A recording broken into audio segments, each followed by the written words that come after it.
And welcome, Patriot Radio News Hour. I'm Joe Jaquint, CEO of the Patriot Trading Group, and our toll-free number, 800-951-0592. The website at allamericangold.com. And, man, every day, just all kinds of things to talk about. We've got so much information to go over. We got jobless claims. Remember, tomorrow's going to be a big one with the government jobs number. We heard from the consumer today. We heard from the manufacturers today. It was Facebook. Absolute disaster on Facebook today. Has the Dow and the NASDAQ, the S&P down pretty significantly. We've got a very interesting story breaking in the gold markets. We're going to talk about that as well as Bloomberg digging deep as to some inner workings in that market that you're going to want to pay attention to. Silver was down this morning. It's still down, but well off the lows. We have an opportunity. This thing is going to go lightning fast. So these are 2022 Silver Eagles. Remember, we had them a couple of weeks ago. I said I don't know. The mint is on allocation.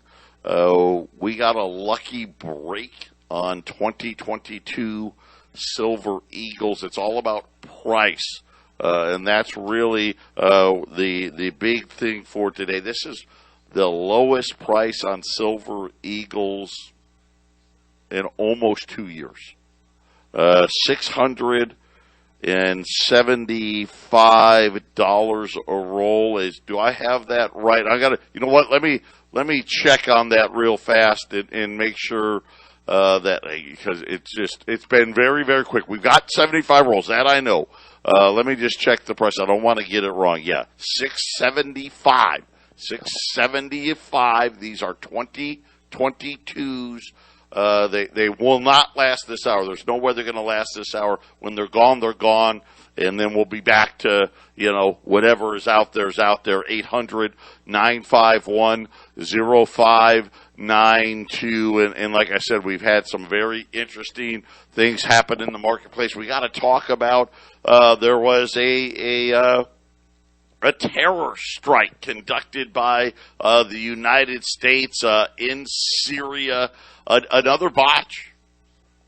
This is a strike taking out an ISIS commander.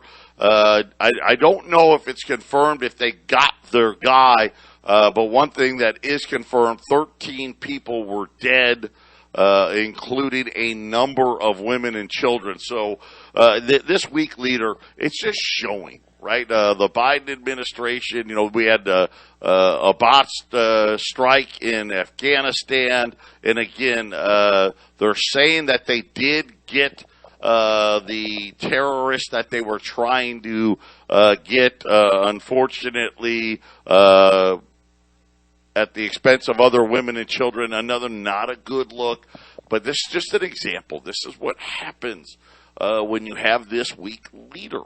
You end up making mistakes, the discipline and all of these things.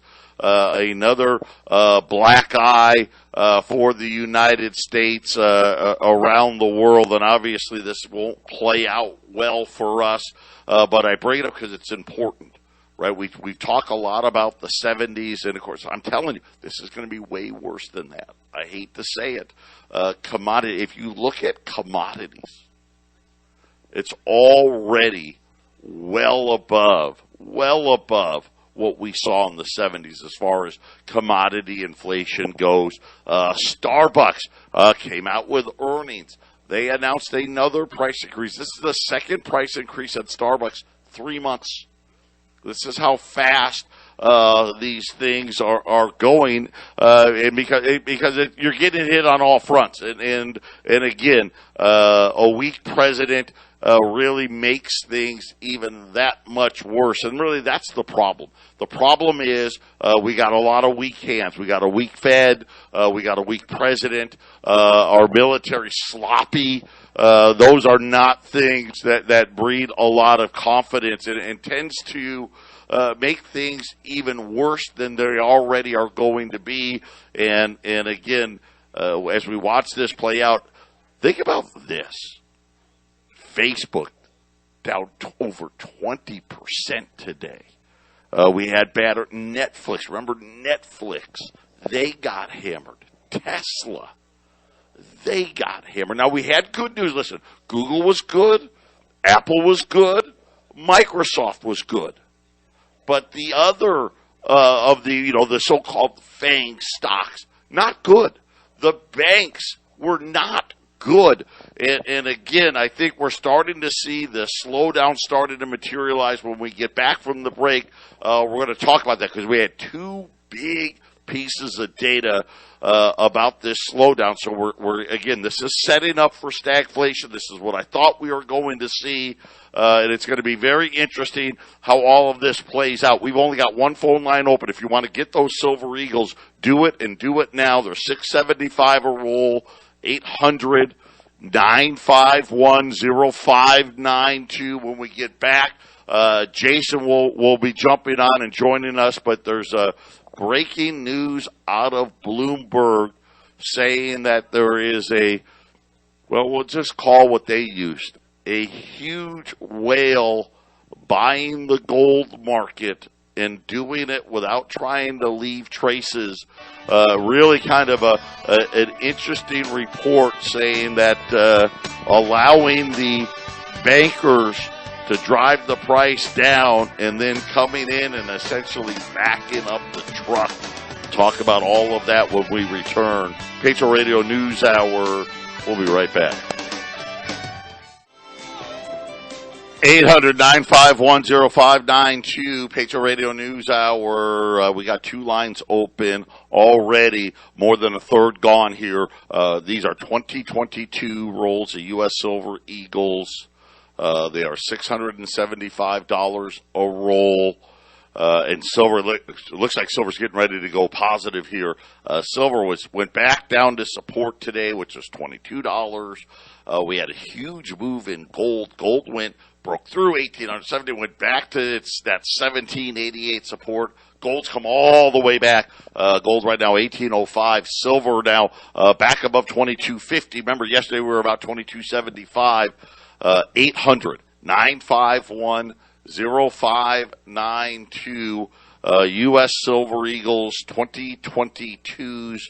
We got about 40 rolls or so left at 800-951-0592. Before we get to the gold markets, let's talk about the economic data we had out today. We had one good piece, jobless claims, right? So jobless claims we've been seeing this big spike in jobless claims. This one, 238,000 people filing for unemployment benefits for the very first time this week. That's an improvement, still above where we were in that December frame, but 238, we'll call that good news just because it was better. We've been in the 260s, 270s, 280s. I think 1 week we got to 300. So that was better. Then we had the rest of the economic data, which again, following in this path that we've been talking about, the economy is slowing and we're forced to raise rate. Listen, this is exactly what I've told you is going to happen. I know Wall Street, they don't want to admit it. It's okay. It's okay. It allows you to put away some more gold and silver for a whole hell of a lot less. And I hate using that word, but this is how big of an opportunity you have right now, because this thing is going to end very poorly. We talked about it again through the Freedom of Information Act, all the things that have come to light in the last 72 hours just tell you how precarious this situation really is. So today we had ISM market data. So that's your service sector data. That's your, the guys that this is what I like to say, the small business guys, right? These are, hey, I gotta get my air conditioner checked. Well, now I gotta get my heater checked, right? I've got to get the carpets cleaned, or things of that nature. You're calling somebody because you need a service done, right? I got to get the roof repaired, whatever it may be. The ISM service sector almost fell into contraction in the month of, this is a January number, so it was 50 is no growth, okay, in these reports. So we were at 57.6 in December, 51.2 in January, but the final print was right at where they have a flash one that came out right in line with that, so barely above 50. Again, that's big slowing. 57 is pretty good. We like to be in the upper 50s, lower 60s. But then we had the PMI service, producer manager service index, which also fell. This is the lowest since February of 2021. By the way, the service one was the lowest since August of 2020. So the data really not very good. And this is stuff that goes into GDP.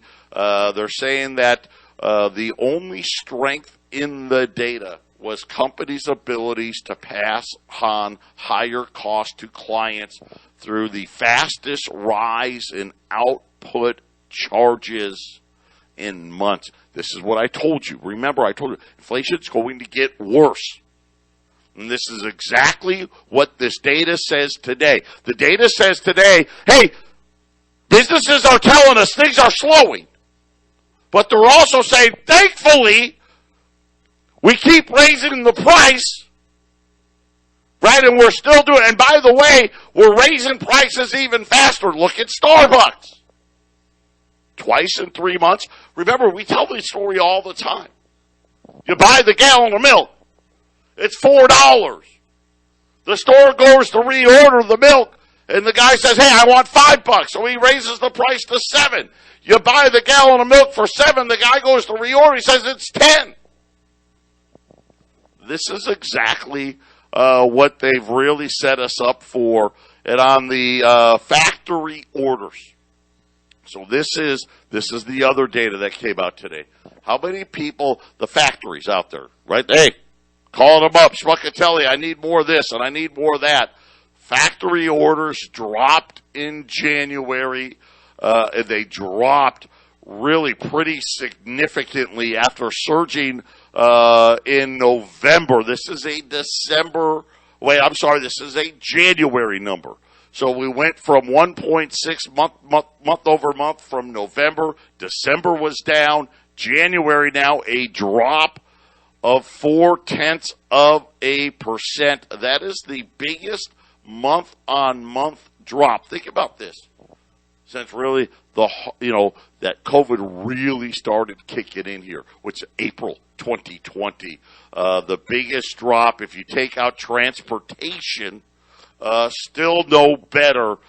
This was well below what was expected. They were expecting a 0.4 rise. We got a 0.4 decline. So this was not a good number whatsoever this morning. So this was the economic data. So we had one good number, right? Jobless claims, and it wasn't great, but we'll call it good, right? Hey, that was good. Facebook, disaster. Thinking about the amount of people that own a lot of Facebook stock. Facebook down over 20% today. And then from the service sector, almost recessionary type numbers. And then from the factories, the number was negative factory. That's an indicator, a leading indicator for recession. And again, these are things that when Jason and I have said this all along, we anticipated that the Fed is going to be weak. They're going to raise rates a little bit and then tuck tail and run. Jason, I don't know if you're able to join us or not, but your thoughts on the data today. Jason is not here yet. No Jason. Okay, no Jason. All right. Having said that, Bloomberg broke an article today. By the way, one line open. I don't know Silver Eagles. Arlena's done. There are still some Silver Eagles left. 2022 Silver Eagles. Okay, these are $6.75 a roll. This is the cheapest price. You know, probably going back to January of 2020. 800-951-0592. So Bloomberg, they say spot gold has been bobbing along near $1,800 an ounce. And it's been doing it for well over a year, which is that all of us will agree, right? Think about the range that gold's been in the last 18 months.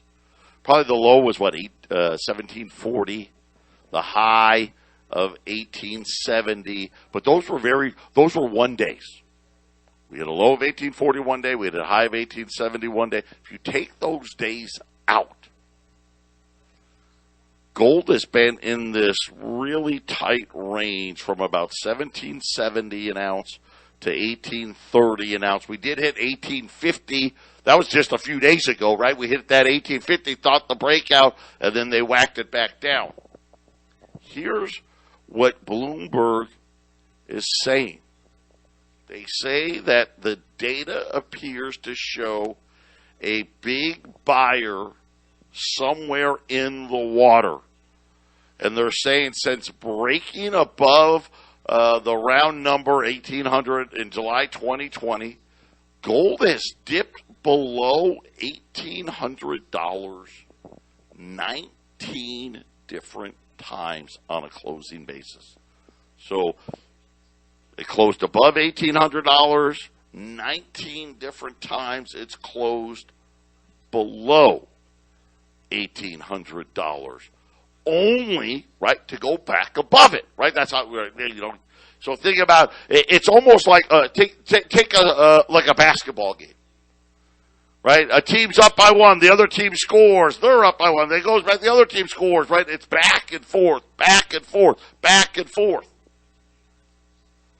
And they're saying that the model value of gold based on regression studies, this, that, the other, right? ETF holdings, which we said, paper gold, the only form of gold that's down.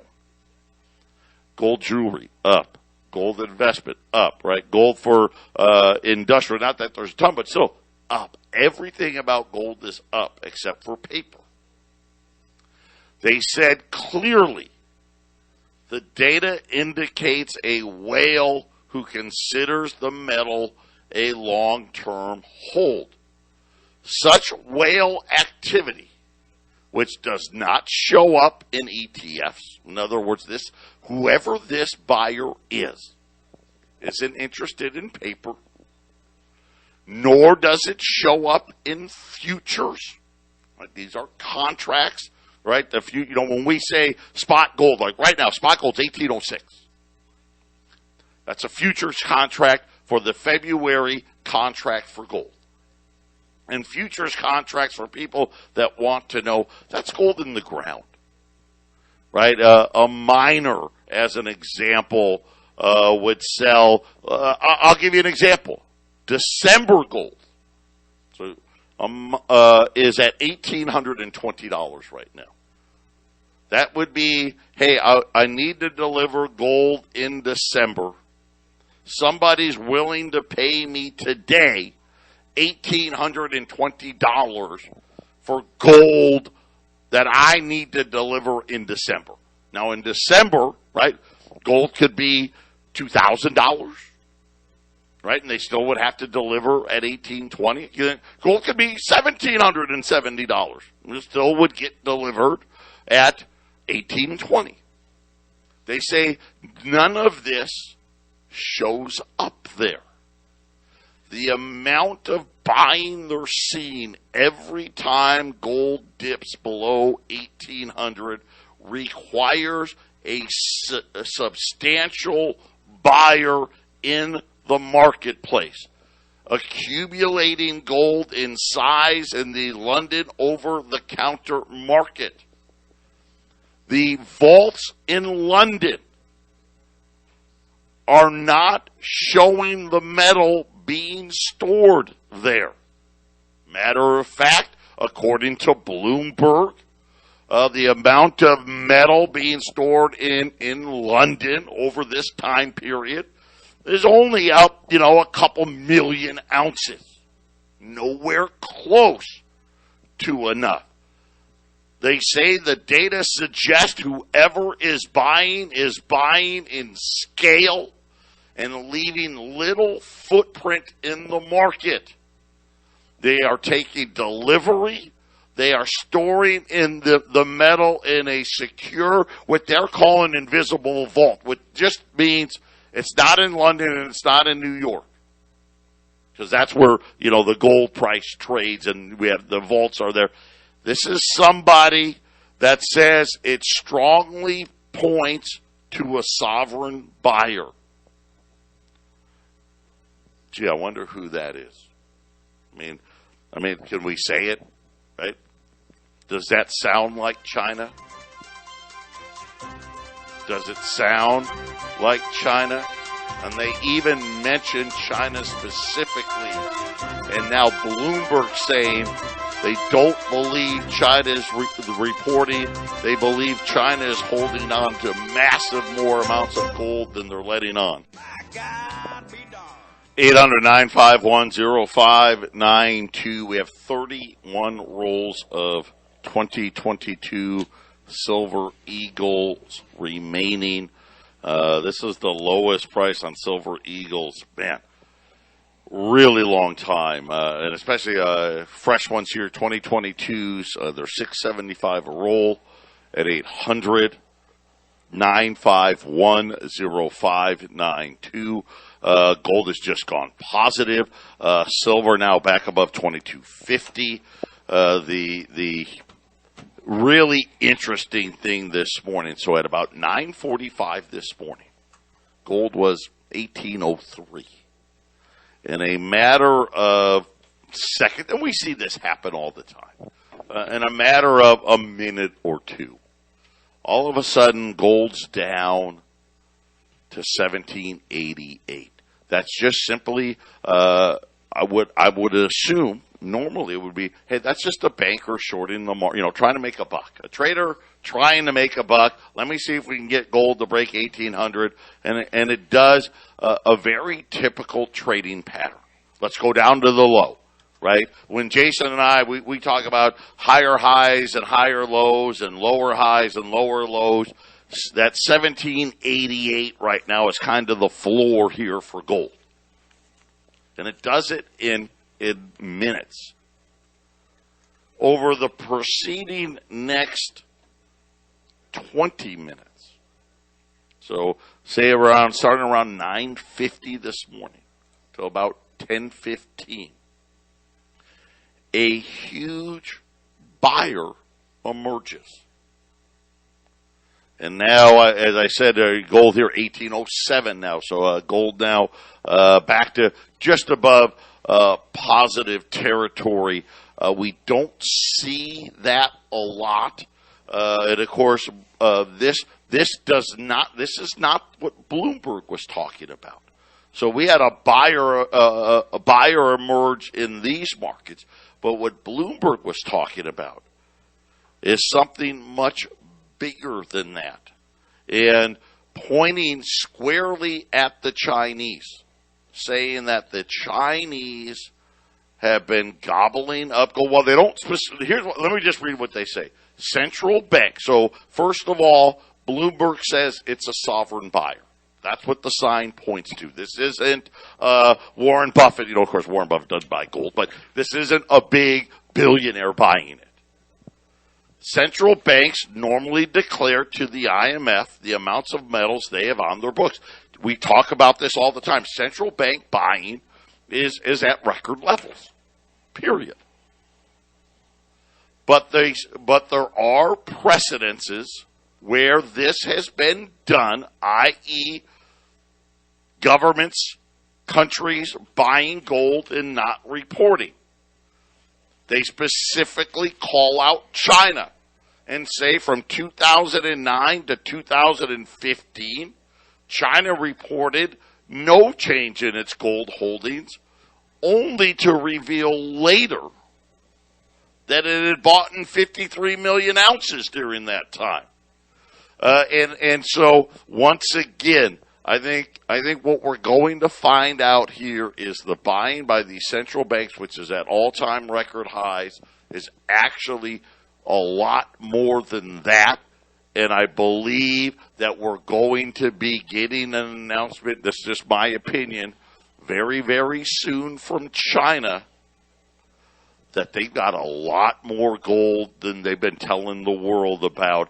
And, of course, we're talking about digital money and all of these things. And is China going to throw a trump card? One of the things I always worry about, is China going to back its digital renminbi, its digital yuan with gold?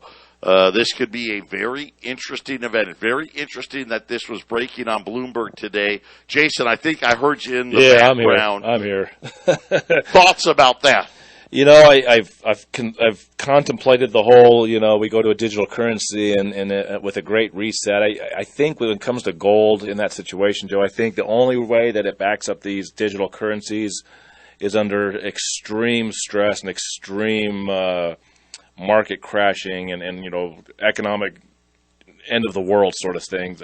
But I really believe they don't want nothing to do with gold backing the currencies. I just think that everyone's jockeying for position, and I think the gold is being purchased, Joe, for an emergency situation. Hey, what if we go for this big reset and suddenly all the big players start stepping away from the table and moving out of the world system? That for them is the end of the world, Joe, is if the economic world system breaks into pieces, then you better have your gold. And I think it's gonna. I do. I think we're gonna have something. We go back to 2008. Okay, there's going to be a significant event. I'm just wondering if potentially China as a trump card comes out with it. In other words, hey, let's see how it goes. Let's see if we can gain a bunch of market share with the renminbi. And if that doesn't work, could they potentially say, you know what, okay, fine. We're going to back ours by gold. Now what do you think, right? Could this be maybe a trump card by the Chinese? And listen, we already know we got to face the facts. At best case, China's the second largest economy in the world. And by the way, it's us and them. Nobody else is even close. We talk about the United States at $22 trillion in dollar terms. China's somewhere right around 18 trillion in dollar terms. And I say in dollar terms.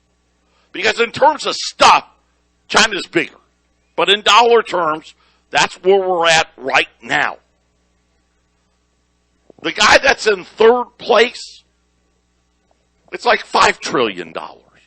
So it's really us and them. Right. China only right now has maybe 2 or 3% of total reserve currency. Remember the IMF gave them reserve currency status in 2016, even though they didn't meet the requirements. And as it sits right now, they're only at about 2 or 3%. We're still we're at like 58. Which, by the way, here's the sad part about that. We used to be almost 80. Now we're at 58. But that's not going to hold the Chinese off. I know that I believe China's counting on this next crash to have a big surge here. And I'm just wondering if they're not satisfied with that, could they use this gold as a trump card?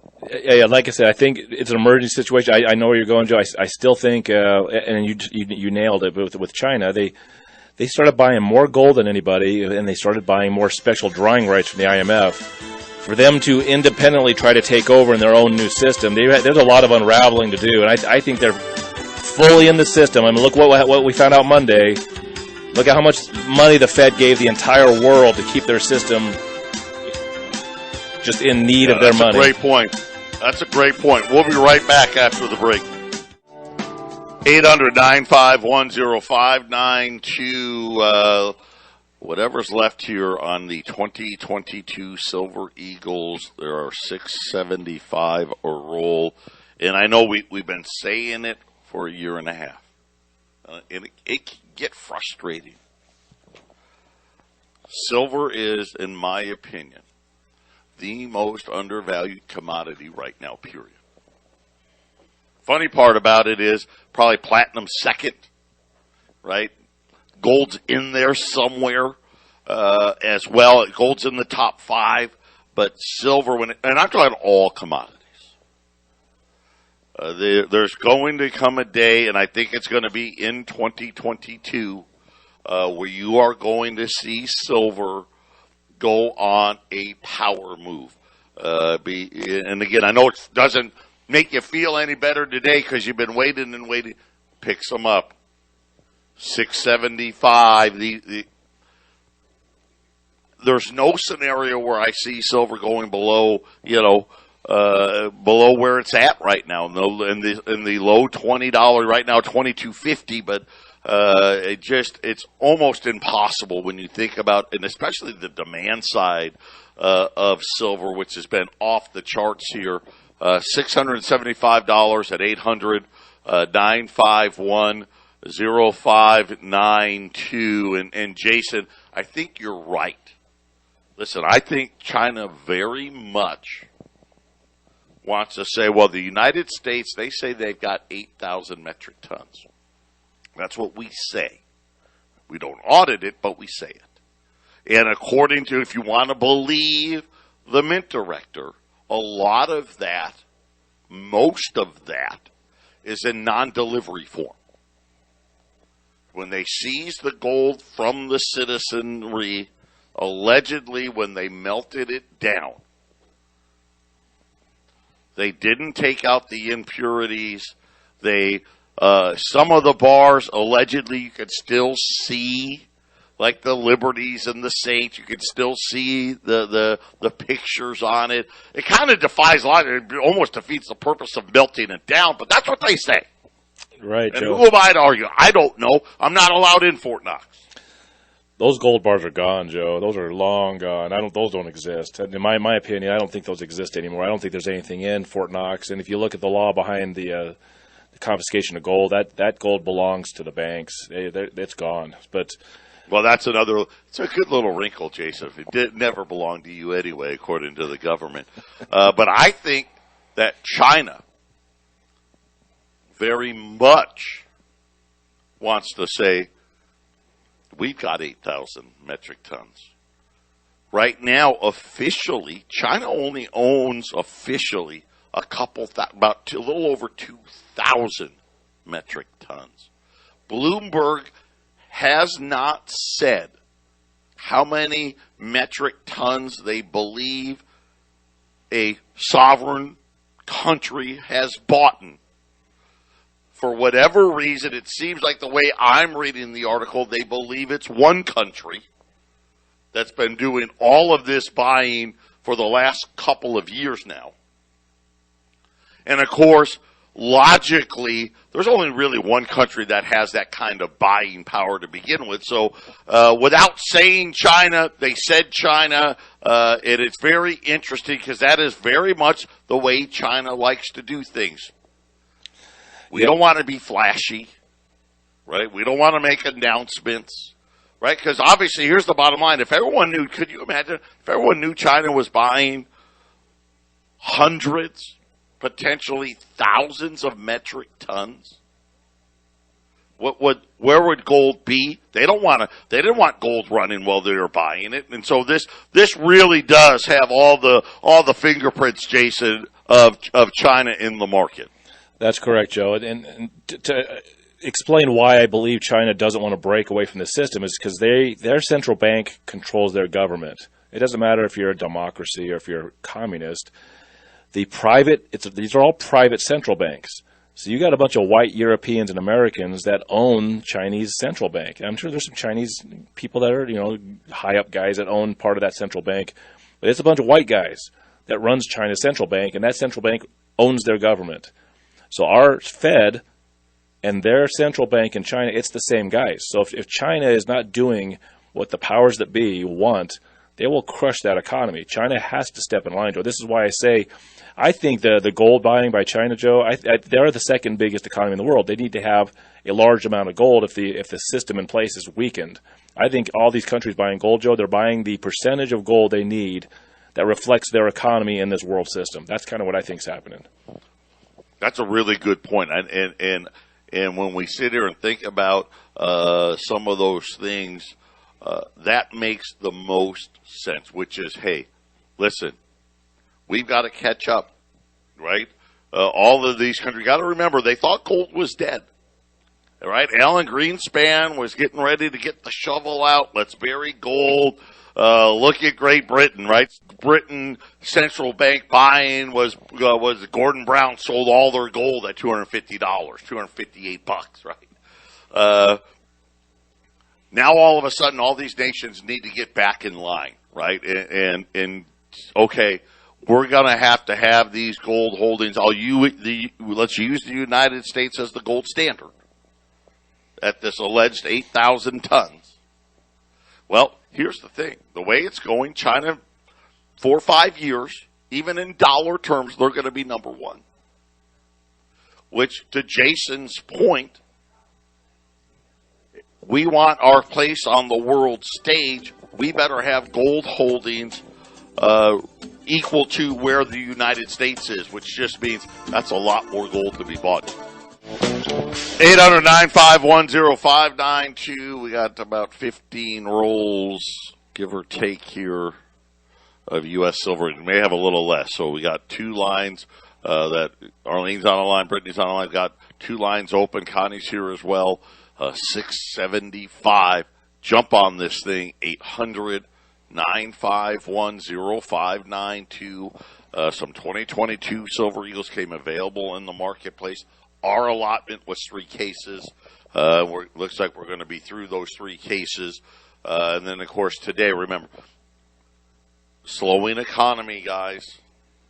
The Fed having to hike rates into this slowing economy, Jason. This is the stagflation scenario that you and I both anticipated. And it's why both of us are saying, hey, before the end of the year, I think the Fed goes back the other way. I think the thought of recession is going to make them retreat and go back the other way. And I think that's when we start seeing that rocket ship gold take off.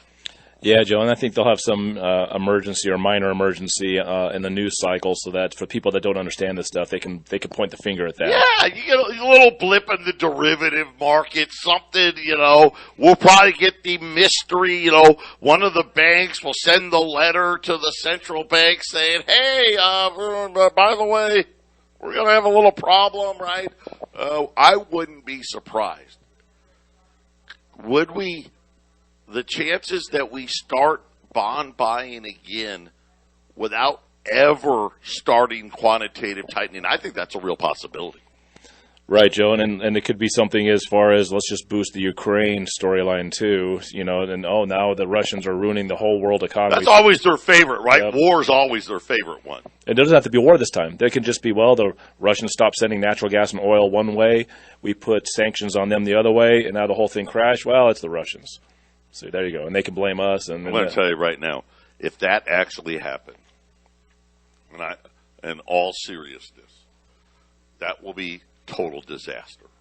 You think inflation's bad? Russia cuts off that gas supply. That is it. And I think Russia knows it too, right? By the way, the Dow's down over 300 points. The Nasdaq's down 350 points. Gold has turned all the way around. Crude oil, $89. Well, 88.91 right now on crude oil. By the way, I don't know if you've noticed. If you haven't noticed it yet, it's coming in the next 24 to 48 hours. Gasoline prices jumped about 10 cents a gallon here in Arizona. Now in Arizona, you're looking at $3.75 to $4.25 for gas, depending on where you go. That's just the cheap gas. Unleaded gas futures are continuing to rally here. There's at least another 5 or 10 cents from here, assuming oil doesn't go above $90. And this is a time where right now, this is when gas is supposed to be the cheapest, Jason. Yeah, well, let's just pretend Russia shuts off all the gas and oil leaving the country. I mean, maybe you hit that $200 a barrel price that those guys bet on. What do you think? Yeah, because all that it would be the fact right now where natural gas prices are in Europe, it's been as high as about the equivalent of say about $400 oil. Right now it's still above $200 oil. If Russia ever did cut it off, I mean you'd be talking what I don't know. The equivalent of $1,000 oil. I don't even want to think about that. That's too scary for my simple mind. 800-951-0592. The 2022 Silver Eagle at $675.